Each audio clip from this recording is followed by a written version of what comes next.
আসসালামু আলাইকুম everyone, welcome to my channel. আজকে আমি আপনাদের বানিয়ে দেখাবো কুমড়ার মোরব্বা। আমরা কেক, ভাপা পিঠার মধ্যে মোরব্বাগুলো দিয়ে থাকি। চলুন শুরু করা যাক। আমি একটি চাল কুমড়ার অর্ধেক অংশ ভালোভাবে ছিলে নিয়েছি, যাতে সবুজ অংশ আর বিচির অংশ না থাকে।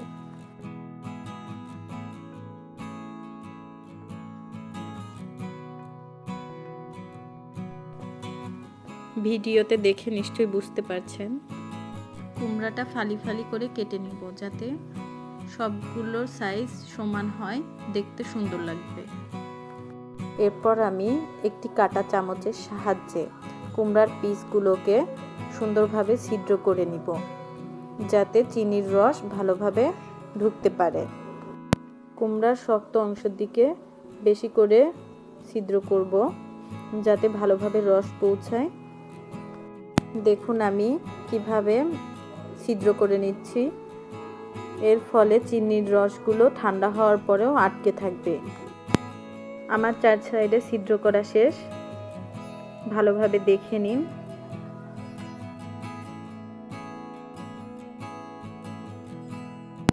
কুমড়াগুলো একবার ধুয়ে নিয়েছি। এরপর আমি একটি পাত্রে পরিমাণ মতো পানি নিয়ে 2 টেবিল চামচ চুন দিয়েছি। ভালোভাবে মিশিয়ে নিব, এতে করে কুমড়াগুলো সাদা থাকবে। চুনের পানিতে ছেড়ে দেওয়ার আগে কুমড়ার পেছন সাইড অর্থাৎ শক্ত অংশের দিকে একটা ছুরি দিয়ে চিড়ে নিব, এতে করে চিনি ভালোভাবে আটকে থাকবে। সবগুলো কুমড়া চুনের পানির মধ্যে দেওয়ার পরে 6 ঘন্টার জন্য রেখে দেব।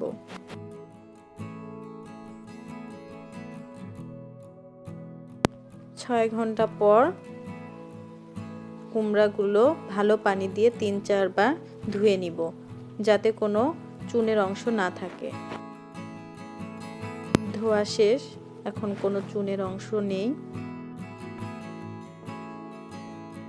আমার পছন্দ অনুযায়ী চিনি দিয়ে সুগার সিরাপ তৈরি করে নিয়েছি। আপনারা আপনাদের পছন্দ মতো মিষ্টির পরিমাণ দিয়ে সুগার সিরাপ তৈরি করে নেবেন। যখন বাবল উঠবে তখন কুমড়াগুলো ছেড়ে দিব। এই পর্যায়ে চুলার আঁচ থাকবে লো। আস্তে আস্তে জাল দিতে থাকবো কুমড়াগুলো সিদ্ধ হওয়া পর্যন্ত। রসগুলো আস্তে আস্তে ঘন হয়ে আসবে।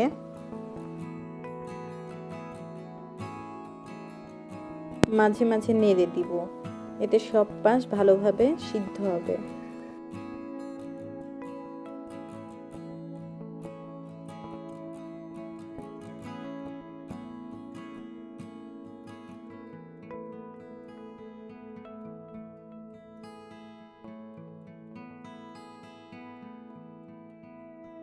এ পর্যায়ে চিনির রস ঘন হয়ে এসেছে। চুলা থেকে নামিয়ে নিব। চুলা থেকে নামিয়ে নেওয়ার পরে অনবরত নাড়তে থাকবো, এতে করে রস ঠান্ডা হবে এবং এক্সট্রা চিনির রস কুমড়ার সাথে লেগে যাবে। পর্যায়ে একটা ট্রে নিয়ে নিব। ট্রের ওপর কুমড়ার টুকরাগুলো দিয়ে দিব। খেয়াল রাখতে হবে একটার সাথে আর একটা যেন না লেগে যায়। ট্রে দেওয়ার কারণ হলো এক্সট্রা চিনির রস নিচে যেন পড়ে যায়।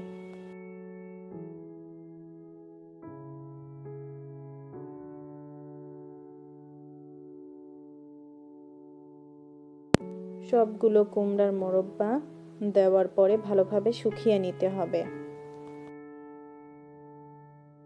দেখুন শুকানোর পরে মোরব্বাগুলো এমন হয়েছে, অনেকটাই বাজারের মতো হয়েছে। এখন মোরব্বা সম্পূর্ণভাবে তৈরি। আমি কেক, পিঠার মধ্যে এগুলো দিব।